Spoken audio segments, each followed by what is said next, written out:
Olá pessoal, tudo bem? Canal Tudo sobre Japão para mais um vídeo diário. Sim, o canal mudou de nome, né? Antes era Vinícius no Japão, agora é Tudo sobre Japão, né? É um canal que traz toda uma variedade grande de conteúdos, mais como se fosse uma enciclopédia de tudo que acontece no Japão, da situação econômica, né? Das notícias, curiosidades e muito mais, tá? Então nós estamos alterando o nome para Tudo sobre Japão, tá? A partir da data de hoje. Então, hoje a gente vai fazer um vídeo sobre os 10 aspectos, né? Os 10 pontos ou coisas positivas que a gente consegue encontrar no Japão, que inclusive suprimem os aspectos negativos, né? No vídeo anterior nós falamos dos aspectos negativos, então para quem não viu pode ver o vídeo anterior também. Mas hoje a gente vai falar dos aspectos positivos, né? Os 10 itens assim que de fato fazem com que os brasileiros, por exemplo, se interessem muito por morar no Japão e permanecer no país, tá? Então, se você quiser saber de tudo, realmente fica até o final e tire as suas próprias conclusões. Então, antes de mais nada, esse vídeo é importante ressaltar que ele é feito para as pessoas que querem morar no Japão um dia, né? As vantagens que a gente vai falar aqui, elas são boas para todos os brasileiros, mas principalmente aqueles que têm interesse de morar, né? Aqueles que têm desejo de um dia fazer essa movimentação para o Japão, ok? Então, bora para os 10 itens aqui que são os mais relevantes de fato para os brasileiros que moram no Japão. Então, vamos lá. Item número 1. Esse realmente é fato. Segurança. Segurança. O Japão é um dos países mais seguros do mundo. Não chega a ser o país mais seguro do mundo, mas a sensação de segurança ela é elevadíssima. Ou melhor dizendo, a sensação de falta de segurança ela é baixíssima. Os índices de criminalidade são dos mais baixos do mundo, cerca de 100 vezes menos do que no Brasil, né? Uma figura aqui de por habitante, né? Então a gente vê de fato que inclusive a questão dos crimes hediondos, né? E assassinatos, por exemplo, tudo isso acontece com uma frequência infinitamente menor, né? E o que acontece com, digamos, com uma frequência um pouco maior, mas não tem nem comparação com o Brasil, são roubos de carro, furto, né? Essas questões um pouco que são, né, cotidianos, né? Muitas vezes, que acaba acontecendo muito no Brasil, mas o Japão também não está isento disso, embora tudo isso acontece com uma frequência muito inferior, ok? Então é importante ressaltar esse ponto. Outra coisa que é importante que vocês saibam na questão de segurança é que você pode ir e vir a qualquer hora. Não existe esse negócio de toca de recolher, de 10 horas vem para lá, volta para casa, que você não pode andar nas avenidas, andar de bicicleta. Seja 10 horas da noite, meia-noite, 2 horas da manhã, você consegue andar em todos os lugares praticamente da cidade sem restrição, tá? Então isso realmente é um aspecto muito positivo, parece até um pouco leviano falar isso para quem mora no Brasil, porque não dá nem para imaginar isso acontecendo, mas pois é, homens ou mulheres não têm problemas, né, para poder circular em vários cantos da cidade, em qualquer horário do dia, inclusive à noite, tá? Então isso é um aspecto muito importante, né? Então, o segundo ponto que realmente chama atenção logo quando você chega no Japão é a limpeza. O Japão é extremamente limpo, mas não é uma limpeza, digamos que pontual, né? Um local, um aeroporto, mas é tudo. Os rios eles são despoluídos, né? Os rios não cheiram mal, né? No Brasil tem o Rio Tietê, por exemplo, o Rio Pinheiros em São Paulo, que cheiram muito mal, né? Você tem as baías no Rio de Janeiro, por exemplo, e uma série de questões que acabam, de fato, prejudicando, inclusive, a vida urbana. Até porque, muitas vezes, no Brasil, o rio é utilizado de esgoto a céu aberto, né? Então, de fato, no Japão isso não acontece. Ah, existe rio poluído no Japão? Existe, mas não tem comparação com o que acontece no Brasil, né? Outras coisas, lixo nas ruas. Ah, tudo bem, quem mora muitos 40 anos no Japão pode falar pra mim, pô, mas já foi melhor. Não, já foi melhor, mas continua impecável, impecável. Diferentemente de Singapura, que tem leis muito rígidas com relação a você jogar lixo na rua e tudo mais, o Japão, sem essa necessidade de punimento, né, de punição forte, Os japoneses se adaptam muito bem, os estrangeiros também. E os lixos nas ruas praticamente não existem. Existem alguns locais assim mais afastados, alguns locais tipo terrenos e tudo mais, que algumas coisas acabam empilhando e tudo mais, mas é tão pouco, mas tão pouco que para você achar um lixo você tem que procurar e não tropeçar, como é o caso nas ruas no Brasil. Infelizmente, você anda na calçada e muitas vezes você pode acabar pisando no cocô, né? Porque nem mesmo as pessoas que têm os seus animais de estimação têm controlado as próprias necessidades, né? Então, de fato, essa limpeza, né, é impressionante. Né? Não é o país mais limpo do mundo, mas é um dos mais limpos do mundo. Né? E isso tem muito a ver com a questão da educação, tá? Que a gente vai falar um pouco mais a seguir. Item 3, infraestrutura e transporte público. É impressionante, porque a infraestrutura é de primeiro mundo. Os trens, de uma forma geral, são muito bem mantidos, com uma malha ferroviária extremamente ampla, né, de trens entre cidades, entre províncias e entre diferentes localidades. E essa infraestrutura de primeiro mundo, de fato, faz com que o Japão tenha um grande destaque e que o transporte seja facilitado, né? Eu acho que, inclusive, uma das coisas que é muito importante ressaltar é a questão da pontualidade. Então, o transporte que roda como um reloginho, ele é cronometrado, tá? E esse fator cronometrado torna-se basicamente o transporte extremamente confiável. Então, por exemplo, se você tem que estar no centro de Osaka, ou no centro de uma cidade, por exemplo, às 7h30, ou você precisa pegar o trem das 7, você sabe que o trem das 7 vai estar lá às 7. E eu tô falando do metrôzão do dia a dia mesmo. O metrô em São Paulo não tem horário, o metrô no Canadá, por exemplo, não tem horário, né? Então, o transporte, muitas vezes, acaba não tendo esse horário, essa pontualidade, ele passa de tempos em tempos. Mas no Japão ele não só passa de tempos em tempos, ele passa naquele horário específico. Inclusive, por exemplo, no meu caso, eu moro numa cidade que fica um pouco distante, né, do centro de Osaka, né? Se você pegar o transporte público, chega a dar 1h20, por exemplo. Mas se você pega o trem expresso, né, o semi-expresso, que vai da estação do lado de casa até praticamente o centro de Osaka, dá 40 minutos. Né, que o semi-expresso ele acaba não parando em quase nenhuma localidade. Você tem que pagar um valor adicional? Tudo bem? Tem que pagar sim, mas ele chega naquele horário. Então, por exemplo, 7h10, eu cheguei, perdi o trem das 7, mas esse trem passa às 7h10. Eu vou pegar e vou chegar antes do horário que eu gostaria. Então, para vocês verem um pouco dessa diferença, né, a questão do transporte, né, de uma forma geral, né, o mais próximo que a gente vê isso é em São Paulo, por exemplo. Mas São Paulo, de verdade, tem muito pouco trem, tem muito poucas linhas, não tem essa capilaridade, o carro acaba sendo muito necessário. No Japão, o carro ele acaba sendo supérfluo, principalmente para quem mora nas grandes capitais, né? Para quem mora em cidades mais afastadas, em que o transporte público ele é um pouco mais modesto, digamos assim, ou menos ágil, aí sim o carro ele cai como uma luva nessas questões, ok? Então, esse é um aspecto. O item 4 é poder aquisitivo, né? O poder aquisitivo a gente já falou em vários vídeos aqui no canal, mas é impressionante o quão superior é o poder aquisitivo, né? A gente chegou a fazer alguns exercícios, por exemplo, para comprar um carro. O brasileiro ele precisa financiar em 48 vezes para comprar um Celta, por exemplo. O equivalente a um Celta, se é um Corolla 2008, 2009, ou seja, muito melhor, você trabalha menos de um mês, você consegue comprar um carro. Com menos de um mês de salário você consegue comprar o carro. Lógico que o dinheiro não sobra tudo de uma vez, mas só para vocês verem um pouco da relativização do poder de compra, né? Lançou um novo videogame, para quem está por dentro, 300, 400 dólares, aí você faz em 3, 4 horas, 3, 4 dias de trabalho. Né? 3, 4 horas é realmente pouco, mas 3, 4 dias de trabalho. Né? Então, de fato, a gente consegue perceber essa disparidade do acesso ao consumo, né? iPhone X11, iPhone 11, né? O iPhone 12 que vai lançar, as pessoas têm quando lança. Puta, iPhone, isso aqui é o item essencial, a cesta básica, né? Então não existe uma classe pobre, né, digamos assim, que não tem acesso aos bens de consumo, a alimentos e tudo mais, que passa fome, né? Que a gente chama de miséria, né? Essa classe ela não existe no Japão. Você tem moradores de rua, tudo bem, mas é uma classe. É uma exceção, é uma coisa, é o pontual que existe em função de várias circunstâncias que não vale a pena a gente comentar aqui, né? A classe média, ou digamos a classe média baixa do Japão já vive super bem. assim, comparando-se com os padrões que a gente tem no Brasil.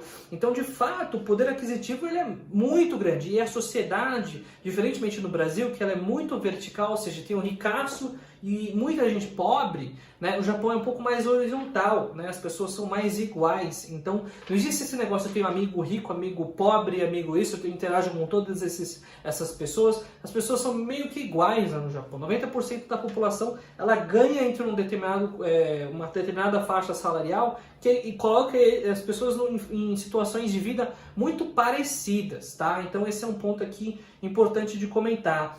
A questão... Então, justamente relacionado aí a questão do item 5, que era a questão da igualdade social, realmente é muito horizontal, né? O item 6, a questão toda relacionada à educação e honestidade, né? Vou colocar um pouco dessas duas coisas. Então, uma das coisas que a gente vê, até mesmo um choque, é que o negócio do som alto, por exemplo, você está na rua, tem muitas cidades ainda aqui no Brasil, você está lá, putz na rua, ninguém está nem aí, até mesmo de madrugada. Gente, isso não acontece no Japão. As pessoas são muito mais discretas, né? Tanto é que isso, quando acontece assim em algumas comunidades que tem brasileiro no Japão, até nos combines e tudo mais, isso acaba sendo repudiado, né? O som alto ele é proibido, ele é repudiado no Japão e as pessoas acabam se adaptando a esse sistema, tá? Uma das coisas que também se tem é a questão das escolas. As escolas ela têm um sistema de educação que, de uma forma geral, é público, acessível, com baixíssimo custo de manutenção e com uma infraestrutura gigantesca, né? Você vai para uma escola pública, muitas vezes, depois eu vou mostrar uma aqui do lado da casa onde eu moro, de fato, que é onde minha esposa nasceu e cresceu e tudo mais, e estudou, é tipo como se fosse Harvard, né? Para quem, né, digamos que não conhece as duas coisas, eu já estive em Harvard nos Estados Unidos. De fato, é um campus gigantesco, com várias estruturas e tudo mais, tudo isso público, né? E como dá para acreditar nisso? No Brasil parece uma fortaleza, né? Infelizmente, né? E uma das coisas que eu tenho mais vergonha, digamos assim, e não é uma vergonha assim que eu não ponho culpa em ninguém e tudo mais, mas as nossas escolas parecem fortalezas, não tem verde, é tudo enclausurado, né? E, assim, a maior parte, principalmente nas grandes cidades, e isso é muito triste de observar, tá? Porque no Japão é muito diferente, né? Nos Estados Unidos, no Canadá, isso é muito diferente. Outra coisa das escolas é que as crianças, elas sustentam o próprio ambiente. Não tem esse negócio da ajudante de limpeza, auxiliar disso aqui, auxiliar dali. As crianças limpam a lousa, tiram o lixo do chão, limpam as carteiras, limpam o corredor, limpam os banheiros constantemente, servem os outros alunos, uns servem os outros, um dia você serve, outro dia você é servido. Então, de fato, essa educação que vem de base faz com que você tenha uma outra visão de mundo. E, de fato, né, esse negócio de, por exemplo, não jogar lixo na rua é uma questão muito importante, né? Eu fui começar a aprender isso quando eu fui morar no Canadá, comecei a interagir com os japoneses e que eu estava no restaurante, por exemplo, o pessoal não viu que tinha um lixo próximo, pegou o papel, né, o sujo e colocou dentro da mochila, né, no bolso à parte, por quê? Quando achasse a oportunidade, ia jogar fora, né? Nas ruas a mesma coisa, papel de bala, não joga no chão, pega e deixa na mala bonitinho. Então, de fato, eu comecei a aprender muito com isso, ser muito mais consciente dessas questões. Ah, mas um papelzinho de bala no chão, uma bituca ali, outra lá, uma latinha. Ao longo, quando você for ver, virou um caos, né? De fato, isso é uma das coisas que é realmente muito diferente, né, entre os países, né? Isso realmente importa. Outra coisa que eu coloquei aqui com relação à honestidade, gente, é verdade, tá? Assim, eu principalmente que já morei, né, no Brasil durante muitos anos, você vai, por exemplo, em algumas cidades no Rio de Janeiro, né, e mesmo nas rodovias e tudo mais, ainda existe uma corrupção, né, dos agentes públicos, dos policiais rodoviários, até mesmo uma pequena corrupção que acaba acontecendo num restaurante, por exemplo, de as pessoas explorarem os turistas, explorarem as pessoas mais vulneráveis. Então, assim, os taxistas no Rio de Janeiro, pronto, olha o exemplo. O quão sacaneado esses caras, até historicamente, já não fizeram. Quanta sacanagem eles já não fizeram, né?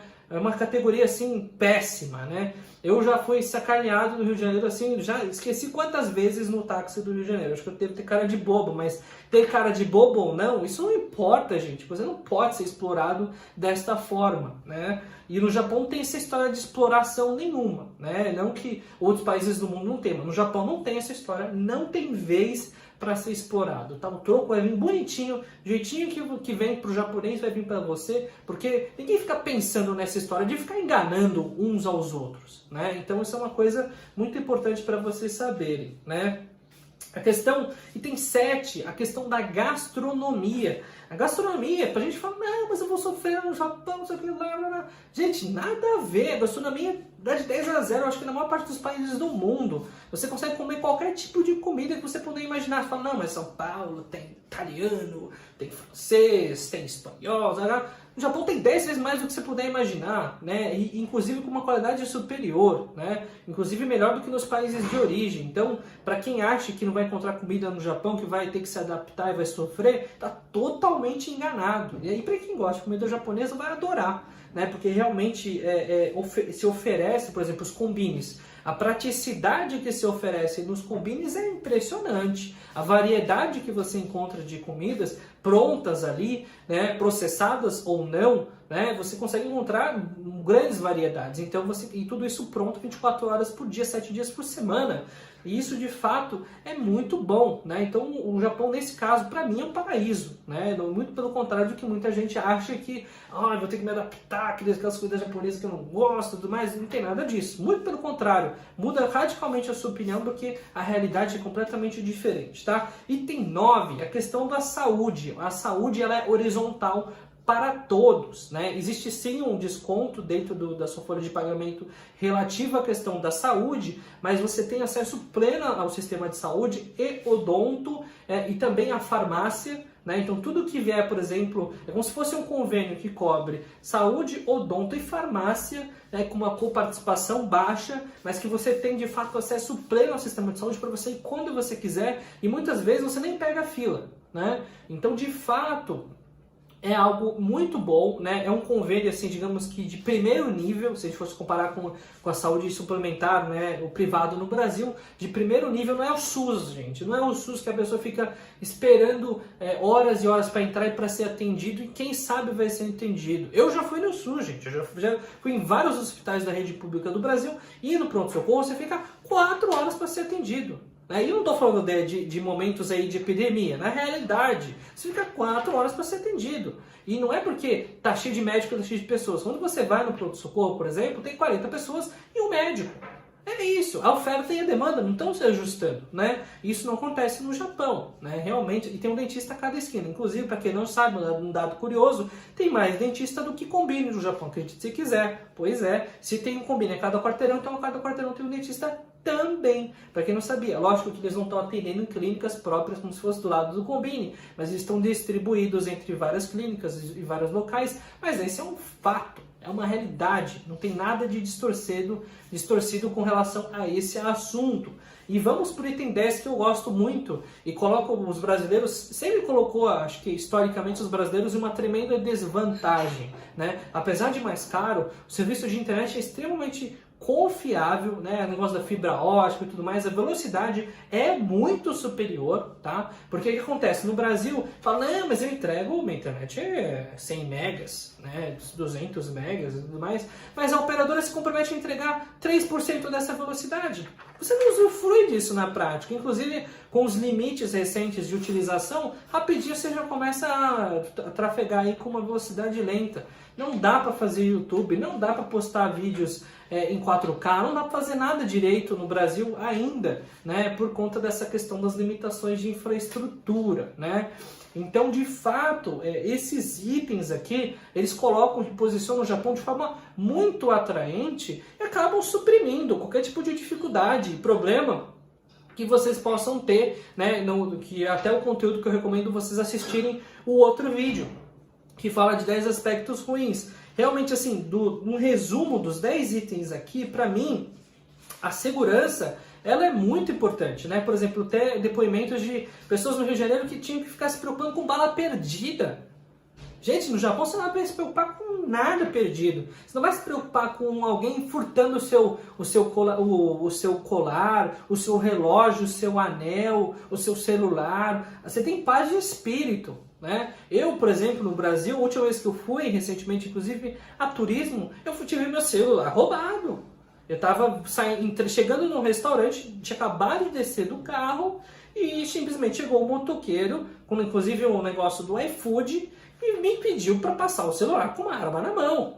Então, assim, não precisa ficar muito tempo, é só você vacilar que você perdeu, né? E já fui várias vezes roubado, né, durante a minha... já tive carro roubado, eu já tive carro roubado que nunca voltou, né, de um irmão. Então, assim, de fato, é muito diferente, né? Eu, por exemplo, nossa senhora, eu nem sou uma pessoa que saía muito de casa, e olha o tanto de coisa que aconteceu comigo.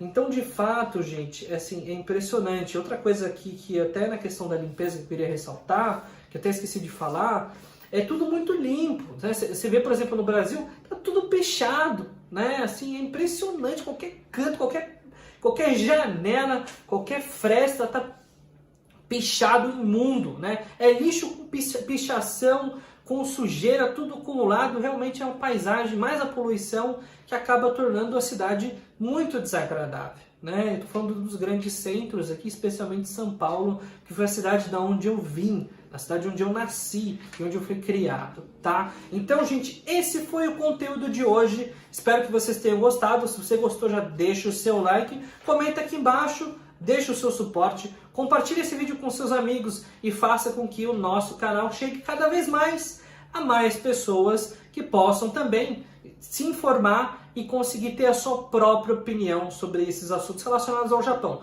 O canal Tudo sobre o Japão fica por aqui hoje e até a próxima!